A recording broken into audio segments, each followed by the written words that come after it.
너와 내게 족하도다 라는 제목으로 이 말씀을 함께 나누겠습니다. 오늘 본문의 말씀은 사도 바울이 어리석은 자들이 지향하는 바에 그 끝에 가 있는 것을 분명하게 보여주고 있습니다. 그 어리석은 자들이 무엇을 지향하느냐라고 이야기할 때에 가장 높은 존귀, 가장 큰 영광을 누가 선점하느냐, 누가 경험하느냐라고 하는 그 목적을 가지고 그렇게 자기를 이끌어가려고 애를 쓰고 또 그것을 자랑하려고 애를 쓸 때에 바울은 이미 14년 전에 그것을 경험했다라고 이야기하는 거죠.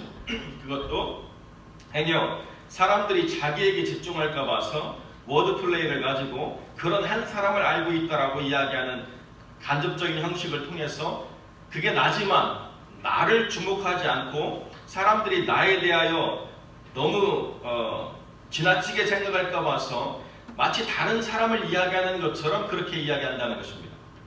그러나 이것은 사도 바울이 원하는 것은 아니었지만 그러나 그 사람들이 어디에 치우쳐 있는가라고 이야기할 때에 그들이 지향하고자 하는 그 궁극의 마지막을 바울이 안 가봤기 때문에 변명하거나 바울이 못 가봤기 때문에 그것들을 무시하려고 하는 것이 아니라 이미 가봤기 때문에 더 이상 그것이 자랑이 아니라고 하는 사실을 분명하게 전달하고자 그 어리석은 싸움의 끝을 지금 보여주고 있는 것이죠.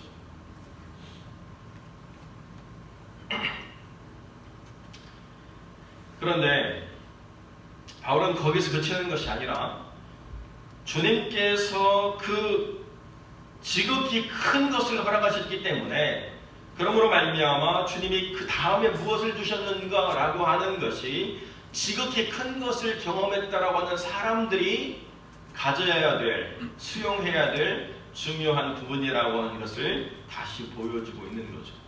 나라고 하는 사람 자체가 크고 두려운 존재가 되는 것이 아니라 그 크고 두려운 것을 경험하는 순간 나라고 하는 존재가 자기 인식을 잘못할까 봐서 하나님은 사단의 사자, 육체의 가시 이것을 주심으로 말미암아 내가 얼마나 약한 존재요, 내가 얼마나 부족한 사람인가라고 하는 것을 끊임없이 고백하도록 만드시는 그런 일들을 행했다라고 이야기하는 것이죠.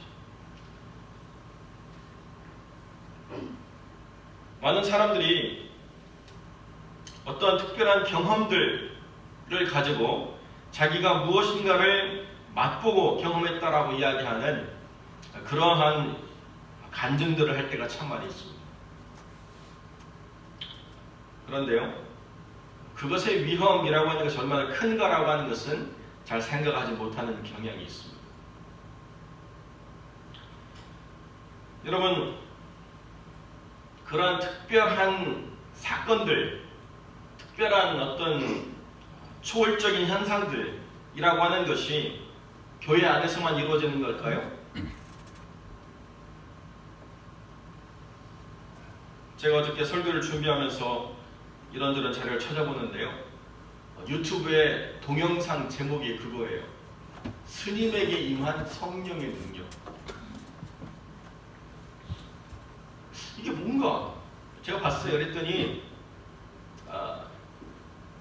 그 귀신을 쫓아내는 뭐 그런 어떤 뭐 제의식을 이렇게 하면서 그 승려가 뭐 이렇게 해가지고 뭐 귀신을 쫓아내고 귀신 들었던 여자가 뭐 귀신이 잘 떠났다 이런 이야기를 하는 이제 그 영상을 찍더라고요.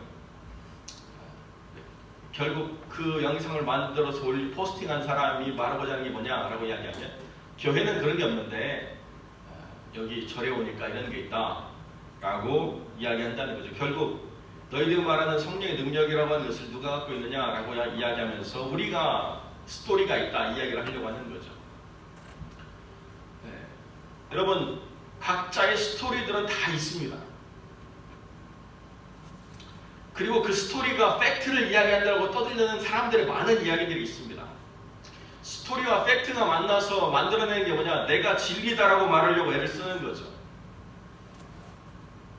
그런데 착각하면 안 됩니다. 스토리가 히스토리가 되지 않고서는 그 스토리는 아무런 의미가 없어요. 왜 구약과 신약에서 믿음을 가지고 살아온 사람들의 히스토리를 이야기할까요? 우리가 구약을 통해서 이스라엘의 역사를 배울 일이 무엇이 있습니까? 우리나라 역사를 아는 것도 쉽지 않은 일인데 기록에 남아있는 것이라고 한 유일한 것은 성경밖에 없는 그 구약의 역사를 우리가 왜 봐야 됩니까? 왜 신약은 사도행전을 통해서 믿는 자들의 시작과 교회의 출발부터 그 진행에 대한 역사를 28장에 걸쳐서 이렇게 진행해 놓고 있습니까?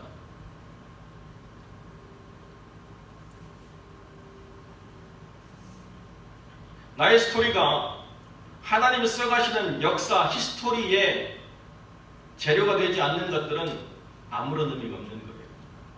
아무리 대단한 것들을 내가 경험하고 아무리 대단한 것들을 내가 만들어내고 아무리 대단한 것들을 내가 행했다 하더라도 나의 스토리가 하나님의 히스토리가 되어지지 않으면 그 나의 스토리라고 하는 것들은 다 헛것이요 거짓이라고 하는 것을 분명하게 이해해야 된다는 것입니다. 제 말이 어렵나요?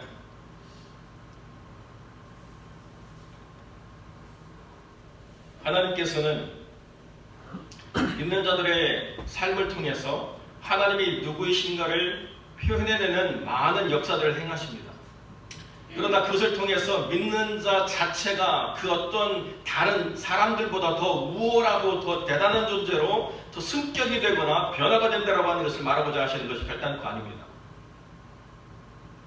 하나님이 말씀하시는 것은 우리들이 얼마나 말씀 앞에서 비참한 존재인가라고 하는 것을 깨달음으로 말미암아 그것을 구원해내신 하나님의 능력이 얼마나 큰 것인가를 드러내려고 하시는 것인데 사람들은 종종 무언가를 경험하게 되면 그것이 나의 히스토리가 되고 그것이 나라고 하는 사람이 남들보다 우월한 그 무엇을 가지고 있는 하나의 사건이라고 생각하는 착각을 갖게 된다는 것입니다.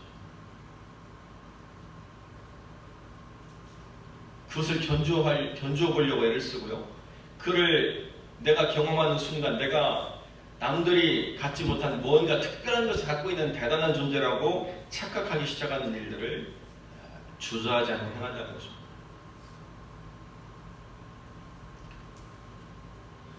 기도의 시간이 늘어나면 마치 더 거룩해지는 것처럼 뭔가 신비한 것을 체험하면 마치 이 세상에 살아가는 삶에는 전혀 내가 영향을 받지 않는 존재가 되는 것처럼 그렇게 착각하거나 스스로를 포장하는 일들을 우리가 벌이게 된다는 것입니다.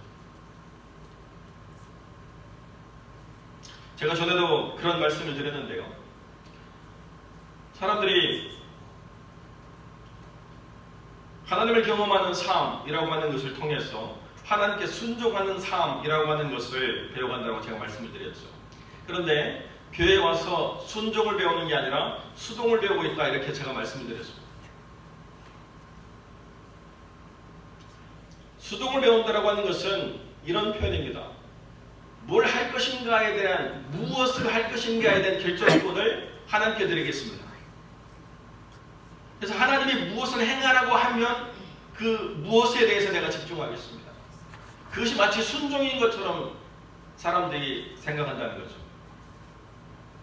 성경은 오히려 다른 면에서 우리를 이끌어가고 있습니다. 하나님을 기쁘시게 할 것이 무엇인지 시험해보라고 이야기합니다. 그러나 무엇을 할 것인가에 대한 그 결정은 우리가 하지만 어떻게 할 것인가라고 하는 그 주권에 대해서는 하나님께 내어 맡기라고 이야기하는 것입니다. 무엇을 할 것인가라고 하는 것을 결정할 때까지는 난 아무것도 하지 않겠습니다라고 하는 것이 순종이라고 생각하지만 그건 수동적이 되는 것이고 순종적이 된다고 하는 것은 무엇을 행할 것인지 내가 하나님을 기쁘시게 하기 위하여 뭔가 도전하지만 그러나 그 과정을 채우는 모든 걸음은 주님이 이끄시고 인도하시는 대로 내가 전적으로 따르겠습니다라고 하는 그 주권에 대한 순복함이 참된 순종이라고 성경 우리에게 얘기한다는 거죠. 바울은 무엇이라고 하는 것에 열심을 다한 사람들 속에서 벗어나서 어떻게 라고 하는 것에 자기 삶의 무게중심이 있음을 이런 식으로 보여주고 있는 것입니다. 뭘 했느냐, 뭘 봤느냐, 뭘 경험했느냐 라고 하는 무엇이라고 하는 것은 처음에는 크고 대단한 것 같지만 그것은 이미 시간이 지나고 나면 별로 큰 의미가 없어지는 것이죠. 그러나 어떻게 라고 하는 것은 정말 중요한 것이라고 하는 것을 우리에게 가르쳐주는 것입니다. 그러니까 사도행전이 처음에는 하나님이 어떤 분인가라고 하는 것을 증명하는 많은 무엇들이 있었지만, 그러나 그 무엇을 경험한 사람들이 어떻게 그 삶을 살아갔느냐라고 얘기할 때 바울이 얘기하는 것처럼 약한 것들과 능욕과 궁핍과 핍박과 곤란이라고 하는 것을 경험하면서도 어떻게 하나님을 섬길 것인가라고 하는 가치에 대해서는 변질되지 않았다라고 하는 것을 우리에게 분명하게 가르쳐 주고 있습니다.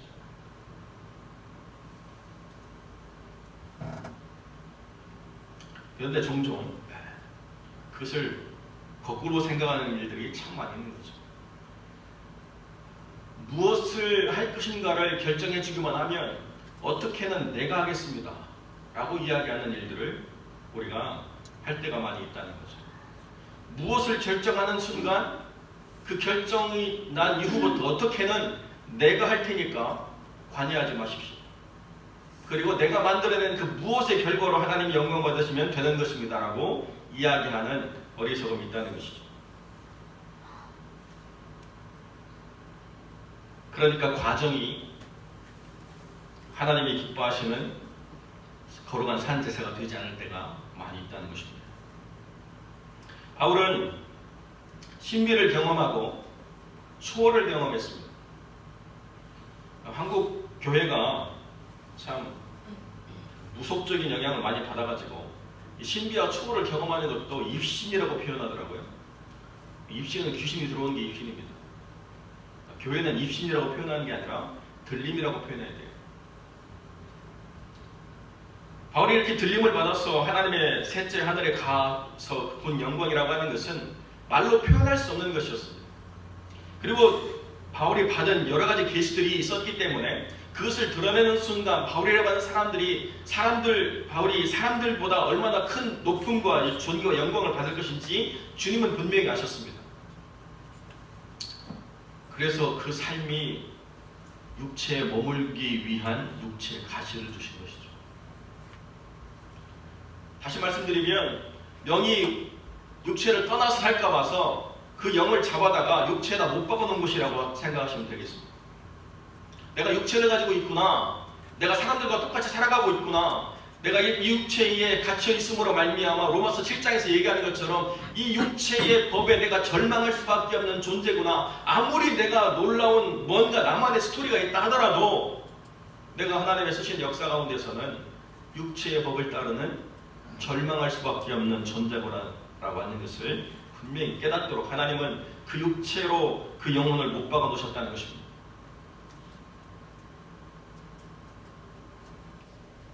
뭔가 크고 놀라운 것들을 경험하게 되면,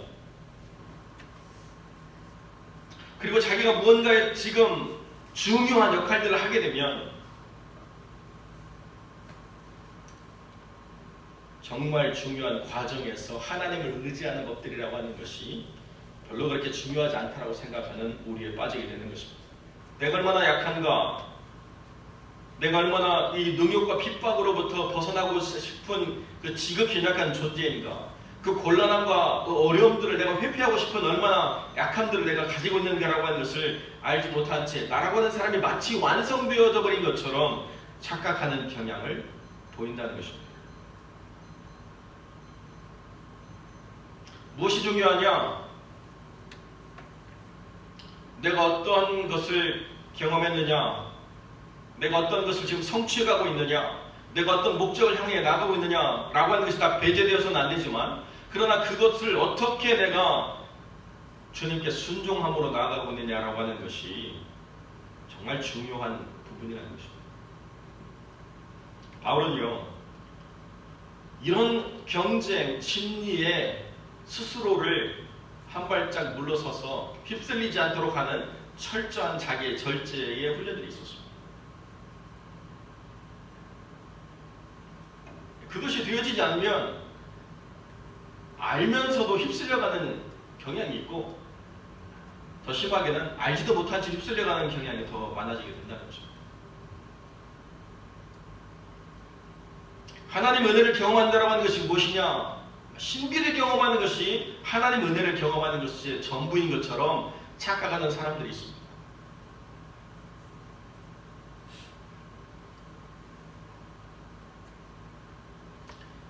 물론 우리의 생각을 넘어서는 하나님의 놀라운 섭리, 능력, 역사하심, 이러한 것들이 우리 신앙에 무의미하냐라고 할 때 그것은 아니죠. 오늘 주보에도 제가 실었습니다만 스페인의 무적 함대가 어떻게 멸망했느냐라고 이야기할 때 전 영국 국민이 그 여왕의 그 요청대로 다 기도하고 했을 때 영국이 그 스페인의 침략에서부터 벗어나는 그 놀라운 역사적인 사건들을 제가 주보에 실었는데요. 그렇게 하나님이 역사하실 수 있는 분입니다.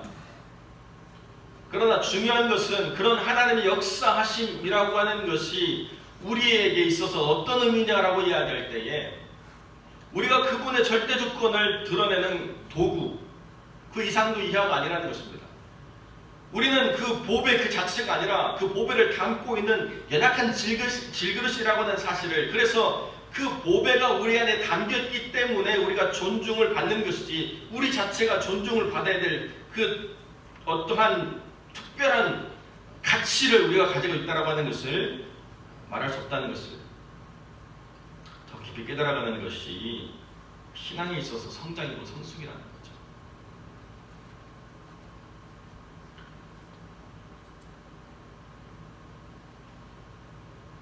뭘 가졌느냐, 뭘 경험했느냐, 뭘 하고 있느냐라고 하는 것은 그것을 어떻게 채워가고 있느냐보다 별로 중요하지 않습니다.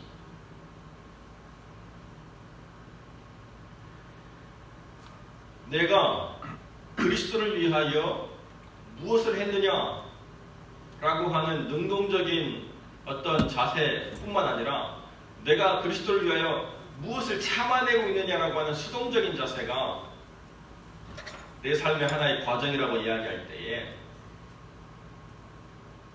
어느 것이 우리에게 있어서 쉽고 편한 일이겠습니까?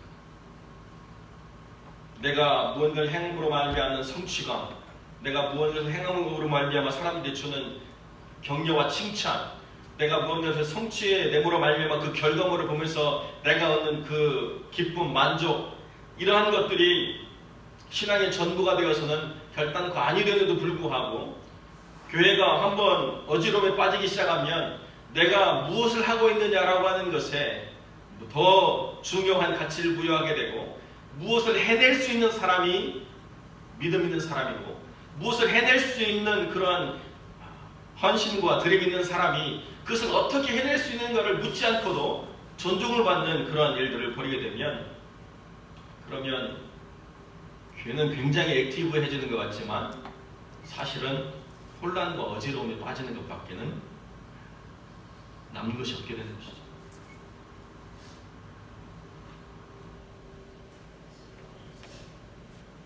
어떻게 온전해질 것인가 라고 하는 그 가치를 바울은 이렇게 우리에게 전달해주고 있다는 것입니다. 우리가 무언가를 할 수 있기 때문에 기뻐하는 것 뿐만 아니라 우리가 무언가를 할 수 없기 때문에 오히려 온전해지는 법이 그리스도를 따르는 자들을 통해서 증거되고 있다.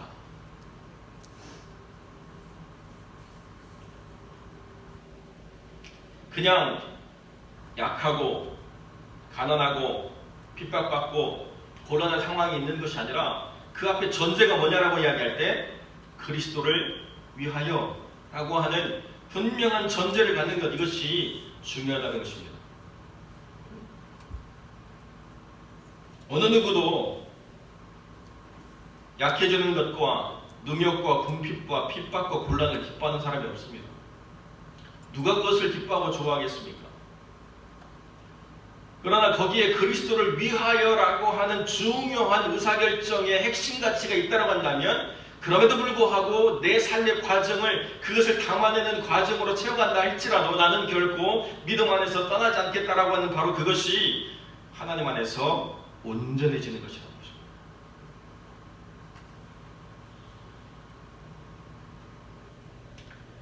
그것을 배우지 못하면 믿음 안에 바울이 말하는 이 고백, 약할 때 강해지는 것, 하나님 말씀하신 바 내 은혜가 내게 족하다라고 하는 것을 결코 우리는 깨닫지 못하게 된다는 것이죠.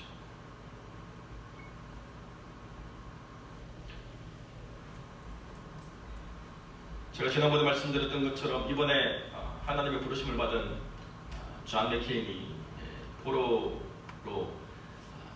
월맹군에 잡혀서 오랫동안 고생을 했죠. 그 포로의 시간을 보낸 사람들이 어떻게 죽어갔는가라고 하는 것을 볼 때 참 가슴 아픈 부분들이 있습니다. 포로로 잡힌 사람들이 믿음이 있든지 믿음이 없든지 그렇게 열심히 기도한다는 거예요. 이번 땡스기빙이 오면 내가 고향에 돌아갈 수 있겠지. 그런데 땡스기빙이 돼도 아무런 변화가 없습니다. 이번 크리스마스 때 내가 고향에 돌아갈 수 있겠지. 이번 뉴이어 때는 내가 고향에 돌아갈 수 있겠지.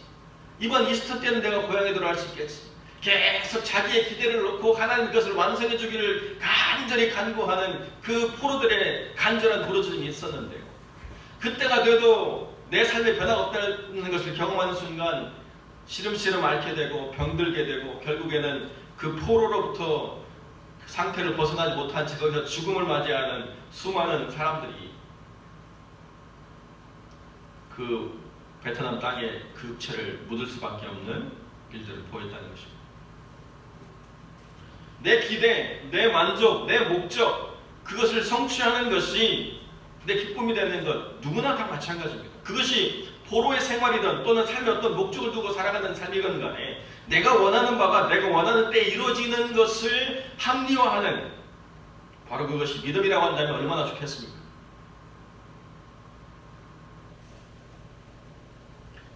그러나 그것들이 되어지지 않을 때 나는 과연 왜 이것을 하고 있는가에 대한 분명한 반문을 하게 된다는 거죠. 며칠 전에 황순원 선교사님하고 통화를 했습니다. 통화를 했는데 발음이 좀 이상해서 왜 그러신가 했더니 산책길에 넘어져가지고 이가 부러지고 팔이 심하게 다쳐서 불편한 가운데 있다. 나이가 70이 되니까 정말 사소한 것에도 이렇게 쉽게 망가지고 부러지고 몸의 균형 감각이 무너져가지고 늘 걷던 길인데 왜 넘어졌는지도 모른 채 넘어지신 거죠. 그래도 참 평안하게 말씀을 하세요. 여전히 연약함이 있음에도 불구하고 하나님이 자기를 쓰시는 일들에 대한 기대 그리고 그 일들을 품고 나아가는 삶에 대한 그 자세 이 모든 것들이 어떻게 약할 때 강함이 되는가라고 하는 것을 또 전달하는 중요한 가르침이죠. 육신의 건강이 있을 때 그 건강을 가지고 함께 무언가를 만들어내는 기쁨보다 더 어려운 것은 육신의 그 모든 것이 주어지지 않음에도 불구하고 그것을 위한 삶의 헌신을 드리는 것 이것이 사실은 더 크고 온전한 것이 아니겠습니까? 있기 때문에 하는 것이 아니라 있지 않음에도 불구하고 삶의 자세를 바꾸지 않는 것이 우리의 믿음의 온전함을 배우는 과정이죠. 바울이 이야기하는 마게도냐의 그 신앙들이 바로 그랬다는 것입니다. 약함에도 불구하고 궁핍함에도 불구하고 그 핍박에도 불구하고 그 곤란함에도 불구하고 먼저 하나님을 생각하고 먼저 하나님의 나라를 위해서 바울을 돕는 것을 열심을 넘쳐서까지 행하는 그 원동력이 과연 뭐냐? 그들이 그렇게 바울에게 헌신하고 바울을 후원함으로 말미암아 그들이 얻는 유익이 뭐냐? 이만큼 내가 하나님께 했으니까 더 큰 것을 하나님께 나에게 허락하심으로 말미암아 서로가 윈윈하는 그러한 전략을 내가 쓴다. 이게 아니라는 거예요.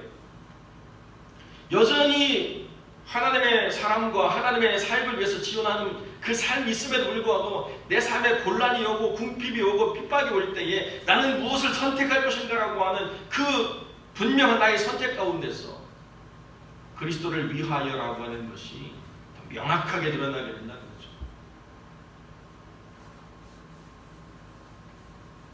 그 속에 뭐가 있었는가를 더 분명하게 보게 된다는 거죠. 유럽의 한 도시에서 그 운하를 청소하기 위해서 물기를 돌리고 물을 빼기 시작했습니다. 사람들이 그 물이 찼던 운하를 보면서 발을 담그고 거기에서 담소를 나누고 여유를 즐기고 모든 일을 했는데요. 물이 다 빠지고 난 운하 바닥을 보니까요. 더럽기가 그지없어요. 온갖 쓰레기들이 가득 차 있고요. 온갖 버려진 물건들이 가득 차 있는 거죠. 그걸 청소해내느라고 정말 많은 사람들이 고생을 했다는 거죠. 물이 가득 찼을 때는 보이지 않던 것들이 물을 다 빼고 나니까 드러내지는 거죠. 아, 이렇게 더러운데 내가 발을 담그다니. 이렇게 더러운데 내가 손을 담그다니. 원래 그랬어요. 그것이 밖으로 드러나지 않았기 때문에 그 내면에 무엇이 있는지를 내가 몰랐을 따름이죠. 하나님의 능력을 주시고 하나님의 대단한 은사를 주시고 하나님의 놀라운 부요함을 허락해 주시면 내 바닥에 무엇이 있는지 모른 채 마치 내가 은빛 찬란한 강물로 충만한 그 무엇을 내가 가진 것처럼 착각할 때가 있다는 거죠. 그러나 그리스도를 위하여 내 스스로가 이 삶을 선택하게 될 때 내 안에 무엇이 있는가를 더 깊이 보게 된다는 거죠. 내 선택이 얼마나 절박해지는가 분명히 알게 되는 거죠. 얼마든지 자신의 선택을 합리화할 수 있는 많은 이유들이 있습니다. 오늘 우리가 교회를 선택한 이유는 무엇입니까? 우리가 오늘 교회를 선택하고 이 시간을 주님께 드리는 이유가 내가 오랫동안 해왔던 습관인가? 아니면 나에게 이 시간을 허락할 수 있는 나의 선택의 자유가 있기 때문인가?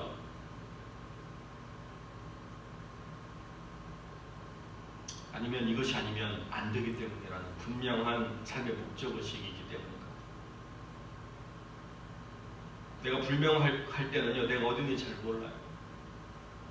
그러나 우리 육신이 아파서 교회를 나오고 싶어도 나올 수 없는 상황이 될 때, 내가 예배를 드리고 싶어도 무언가 허락되어지지 않아서 예배를 드릴 수 없는 상태가 될 때, 바로 그때 내가 무엇을 위해서 이것을 선택하고 있는가가 더 분명해지는 것이죠.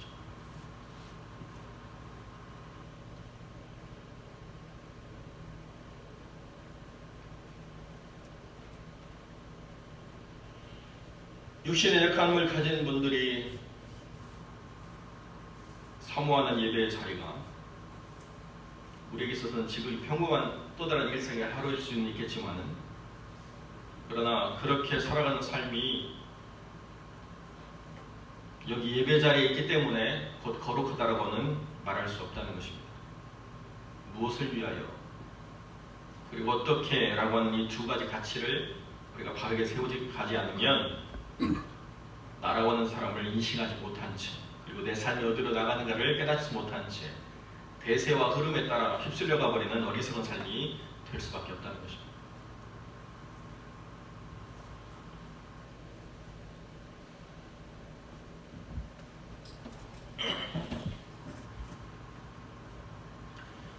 바울은 이 약함과 능욕과 궁핍과 핍박과 곤란을 통해서 고린도 교회가 얼마나 나를 잘 후원할 수 있는가를 가늠해 보는 도구로 사용하지 않았습니다.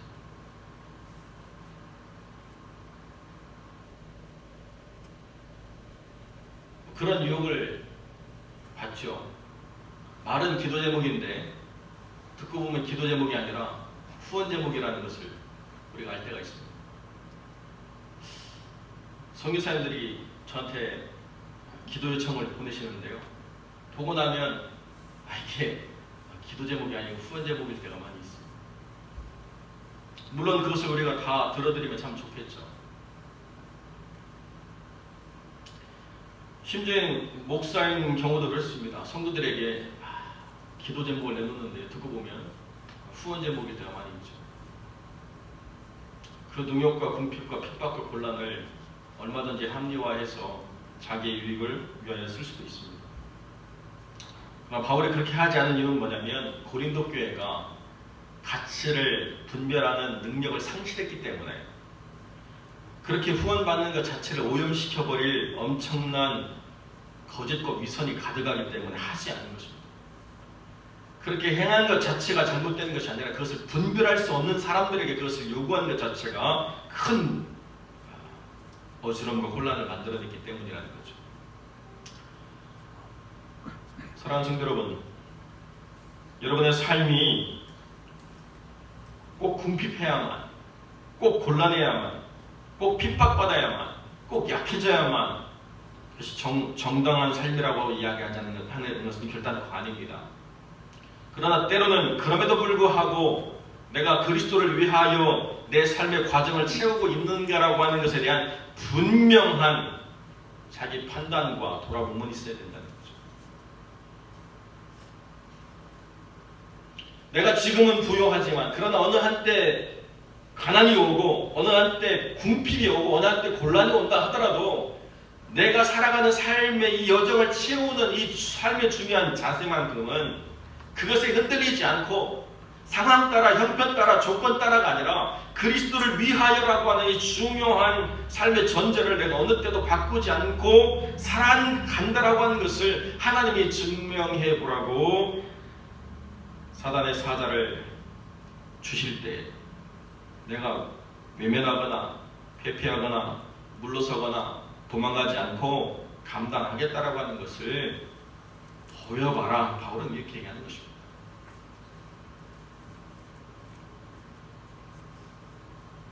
우리의 모든 삶이 이 바울의 분명한 외침 가운데서 사람의 소리가 아니라 성령의 음성으로 우리 귀에 들리고 그 뜻대로 나아가기를 소망한다라고 한다면 바로 그때 하나님 뭐라고 말씀하시느냐? 내 은혜가 내게 족하다라고 말씀하신다는 것이죠. 하나님이 허락하시는 모든 것들이 여러분에게 족한 것이 되기를 주님의 이름으로 간절히 축원드립니다. 기도하겠습니다. 참 좋으신 아버지 하나님, 감사와 영광을 주께 돌립니다. 오늘 우리가 선택한 이 삶의 선택은 그리스도를 위한 것임을 우리가 믿음으로 고백합니다. 때로는 우리에게 이 선택이 부담이 되고 어려움이 되고 또 정말 행할 수 없는 상황이 된다 할지라도 그리스도를 위하여라고 하는 삶의 가치가 변질되지 않도록 주님 우리를 붙잡아 주시옵소서.